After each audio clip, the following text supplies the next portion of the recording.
On the cab. Hey, yo, Bobby! Hey, you doing that? Hey, yo, I ain't got no toilet tissue, man. Y'all better take it back, man. Sorry. Hey, yo, listen, look. Yo, Sean, we going to rap? What's with John? Open my gate. Listen, man, call Divine, man. Oh, my girl. Yo, you got him, kid. She ain't right you, man. Come on, man.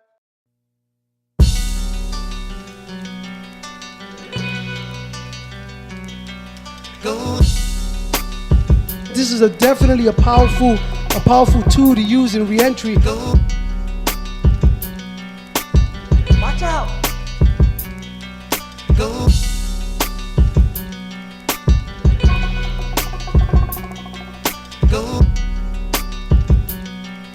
There was so many moments of realization for me.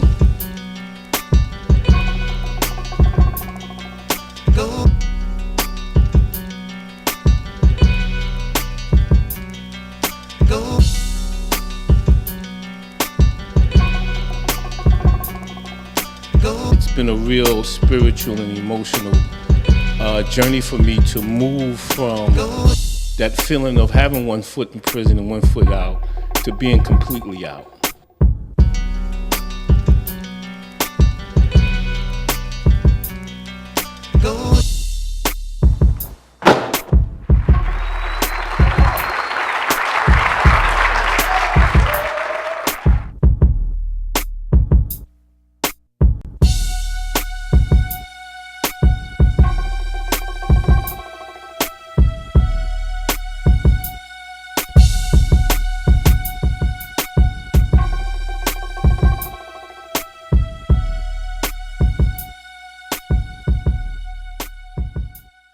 Josh Ramos up to the stage.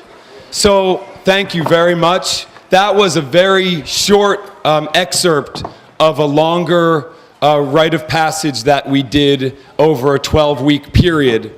And that was not the end. The end, hey Josh. Hey, brother. The end was the threshold crossing that cannot be rehearsed and it cannot be repeated. This is not a play. We've never done it besides the one time we did it 3 years ago, and it was a personal journey for the four men who participated to define for themselves and to cross the threshold that they named that would finally fully bring them out of prison. Now, a funny thing happened on the way to doing this thing tonight is that I called the men who originally created this piece with me, and we went out to dinner, and we were all very excited to do it. And the next day I got, next day I got one phone call, and over the course of a week I got 2 phone calls saying, we can't do this again. We can't go back across that threshold. We went over. So the men that you just saw, except for Jafar, just learned these moves Tuesday. And all of those men, thank goodness, it was really rehabilitation through the arts to the rescue, because those are all my friends from inside at RTA who are now thankfully outside. And we got to Manny's Red Hook apartment and jammed in there for 8 hours and made masks and had a good time.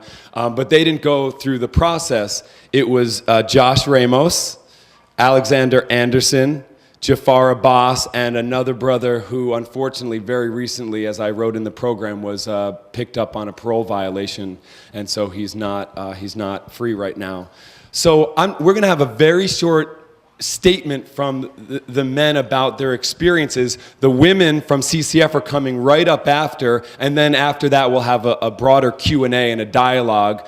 And I don't want to forget that this is part 1 of a 2-part conversation. Part 2 happens at the Imagining America conference. Everyone is welcome to come. Ronald, who you saw in the film, will be a panelist along with Glenn Martin, the vice president of the Fortune Society. Susan Sturm from Columbia Law Center for Institutional and Social Change, myself, and Vivian Nixon from College Community Fellowship. And I hope some of the women and some of the men tonight will show up. It's awfully early in the morning, but that's how we roll in higher education. 8:45, kids, on a Saturday. Coffee for everyone. So let me start with you guys, if you don't mind. And I'm going to start with Alex, because Alex gave me the first call. So first of all, I'd love for you to say, you can choose any one of these things, Alex. First, what was it like to watch something that you actually created? What was your experience over the 3 months with the fellas and myself? And why didn't you want to do it tonight? Well, the first experience the first experience that I immediately got when I came down tonight was a feeling of real joy to be with Josh and Jafar and Kevin again, because out of that experience that we had, I got a sense of companionship and real camaraderie with the men. So my first experience was again, here we are again, and I felt connected again. I think I was the first one to call Kevin and tell him how emotionally it was for me to even think about going back. Since that time, it's been like a journey for me. It's like after that performance, it's been a real spiritual and emotional journey for me to move from that feeling of having one foot in prison and one foot out to being completely out. And when Kevin asked me to go back, I started having those same experiences emotionally and spiritually that it became really difficult for me to even imagine doing this performance again. I felt like it would take me back to a place that I didn't want to go back to. The best way to describe it is if being in a dark place for so long and then having all the lights turned on, and then Kevin asking me to turn those lights off again, and I just couldn't do it. And it was difficult. Coming here tonight, I was watching some of the men that were preparing for it, and it reminded me everything that we went through. And I just hope that the men themselves will gain the same kind of freedom that I've gained since then. And it's just a empowering experience for me in my profession. I'm a social worker. I've been empowered to work with other people, and just to give them that sense that, when I run into other incarcerated men who are trapped in addiction and trapped in alcoholism, just to give them that sense that they too can be free if this was something that was available to them. And I think, and I hope that Kevin can make that happen, that this ritual can be available to more men.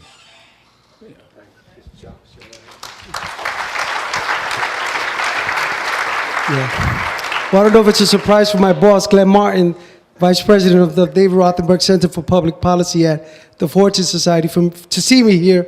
I don't know if you knew I was coming, but hey. I just want to say that, I had originally agreed to do this and met with Kevin and the rest of the men, and I was looking forward to it, and I was doing it more to support, Kevin, because, in the 3-month period that we prepared for this ritual for reentry, we definitely bonded, not only with each other, but also with Kevin, and it was a tremendous experience for me. But then I decided not to, pretty much at the last minute, because it was a one-time rite of passage for me. I realized, I kept thinking about it, and I realized that it was a rite of passage, and a rite of passage only happens once for me.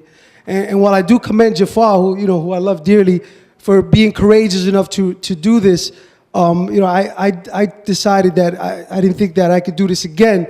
But I told Kevin that I would be here definitely to, share about my experience briefly, and I'll tell you, it was a unique experience for me. Can I say one thing? I just want to say, just to frame one thing, is that when Josh took the program, he was working at Osborne, yes, and really took it not because he thought he had any work to do on the reentry piece, but because he first enjoyed performing, and second, just thought he'd learn a new skill. I came in, I was actually out of prison, I think, for about 8 years, maybe 8, 9 years already. So I didn't think that I needed something like this. I said, let me be a part of this.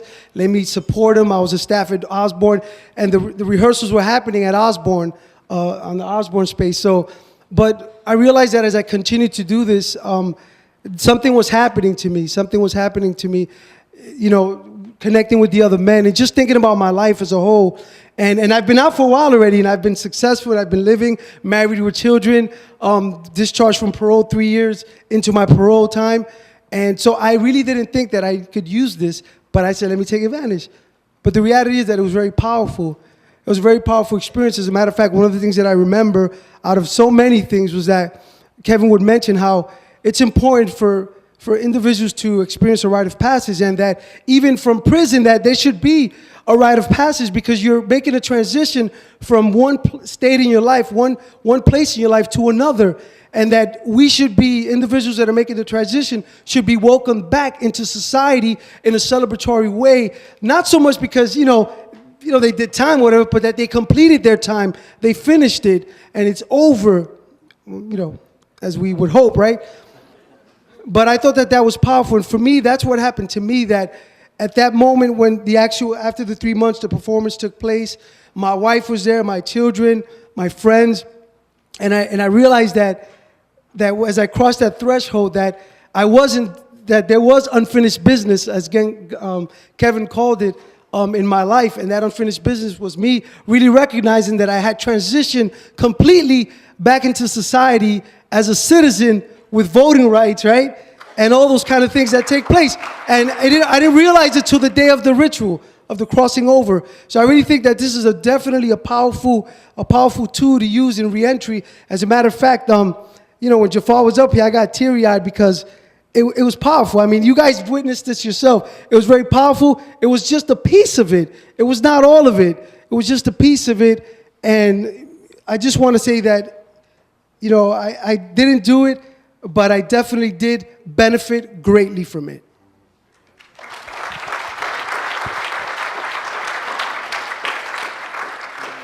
Again, thank you all for coming out.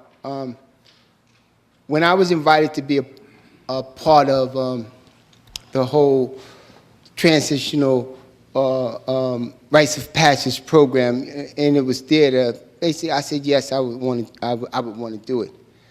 However, the rites of crossing over was like icing on the cake. That was like the icing on the cake. But prior to coming up to that, there was so many, for me, light bulb moments. There was so much stuff that I learned in just the conversations that we had amongst each other, and the things that we discussed, and the topics, and how we got into those topics. There was so many moments of realization for me. And one of the things is in writing that little skit right there was a moment of realization. While I was inside, I did 25 years, and before I went to the parole board, I made a prayer before I went in there.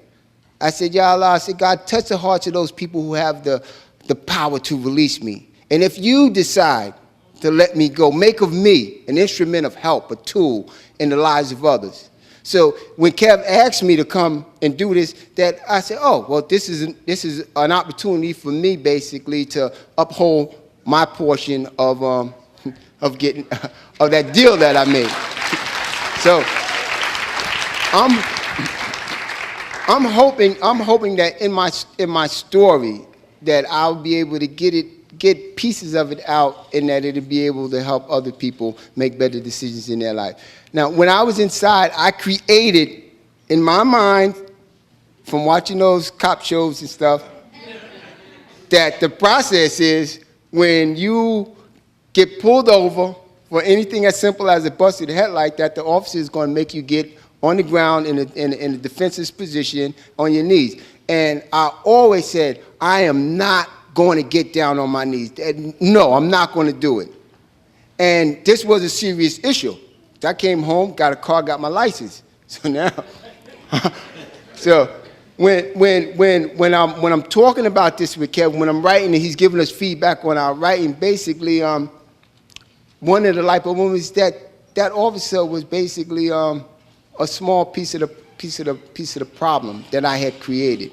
That I was angry, I was upset at an unjust system, and I was taking it out on this officer. And I hadn't realized that, and I probably never would have realized that if I hadn't gone through the process, and where I was able to now look at things and put things in the right perspective. So I'm hoping that that we can continue these classes and stuff, and hopefully others can benefit as greatly as the three of us did. Thanks, guys. Okay, thanks very much, everyone.